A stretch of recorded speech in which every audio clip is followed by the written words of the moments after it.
আজ ছিল দিব্যার পরীক্ষার ফলাফল প্রকাশের দিন, তাই বাড়ির সবাই দারুণ টেনশনে ছিল। কিন্তু দিব্যা একদমই শান্ত, কারণ ও জানতো সে অনেক পরিশ্রম করেছে এই পরীক্ষায়, তাই নিশ্চয়ই সে পাস করবে।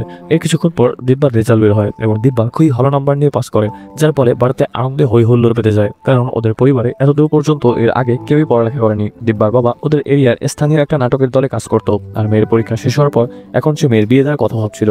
তাই একদিন সে দিব্যার জন্য একটা পাত্র দেখতে যায়। এদিকে দিব্যা যখন এই খবরটা জানতে পারে, তখন সে খুবই রেগে যায়। সে ওর বাবাকে বলে, আমি এখনই বিয়ে করতে চাই না, আমি শহরে গিয়ে আরো পড়ালেখা করতে চাই।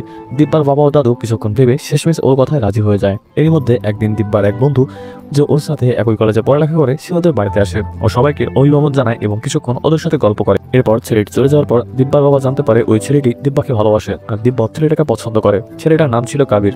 দিব্যার বাবা কাবিরকে ভীষণ পছন্দ করে ফেলেন, কারণ তার ভদ্রতা, ব্যবহার আর সবচেয়ে বড় কথা, সে দিব্যার প্রতি যা শ্রদ্ধা রাখে তা দেখে দিব্যার বাবার মন ভরে যায়। দিব্যার বাবা ওদের সম্পর্ক মেনে নেয়। পরবর্তী পার্ট দেখতে ভিডিওটিতে একটি লাইক দিয়ে চ্যানেলটি সাবস্ক্রাইব করে আমাদের সাথেই থাকুন।